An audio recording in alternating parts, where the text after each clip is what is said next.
What's up guys, Adam here from Backyard Gardening and Cooking. So there's not a ton of vegetables that we can be planting right now in February in warmer zones like here in Houston, Texas, zone 9A. So I'm going to help you out with that with this February planting guide and show you guys what vegetables you can be starting right now in February. So let's garden on. So the first vegetable that I'll be adding to my garden in February for my February planting guide are onions.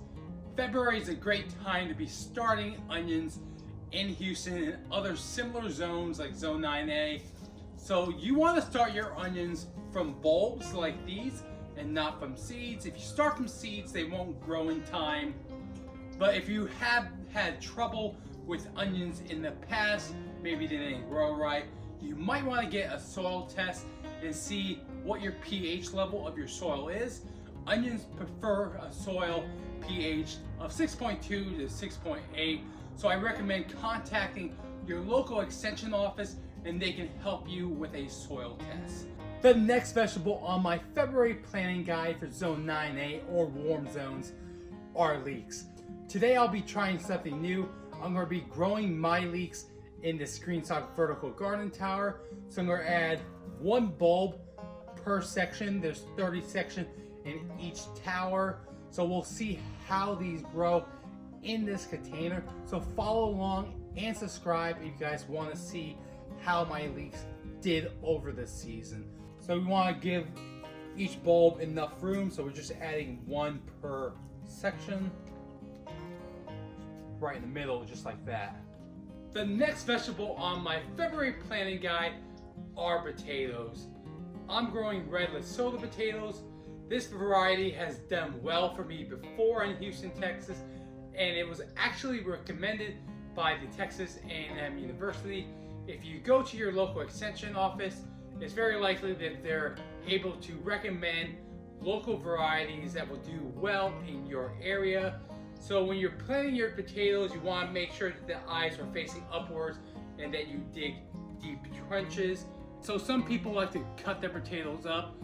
If you do that, you need to make sure that the scab has dried, but I don't have a ton of space, so I don't really need to do that because I have plenty of potatoes.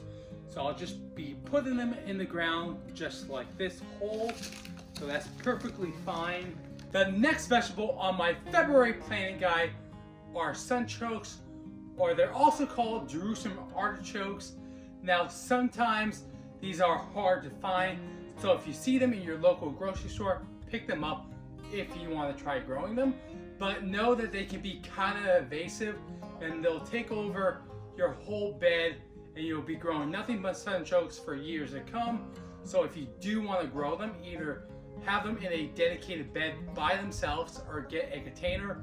I'll be growing my sunchokes in this whiskey barrel right here. So another thing to note about sunchokes is that they're really easy to grow and they pretty much grow anywhere in the United States. So you shouldn't have any trouble with growing these. Just make sure that you grow them in a container if you don't want them to take over. The fifth vegetable on this February planting guide are horseradishes. Now just like with sunchokes, horseradishes can also become invasive and out of control, so you want to be sure to plant them in a container unless if you want to dedicate an entire area of your garden to just horseradishes. But I'll just be adding this single plant to my garden today. I bought this at the grocery store, cut it off, let the top part heal, and now it's going to go in the ground and hopefully it'll take off and start growing. It should. Let's go ahead and get it inside this container. I just added a little bit of compost in here to refresh the soil a little bit. And there we go. So make sure you guys subscribe to follow me and see how all these vegetables do over the course of the season. But if you guys found any information in this video helpful, please consider liking the video and subscribing for more gardening and cooking videos. Thanks for watching.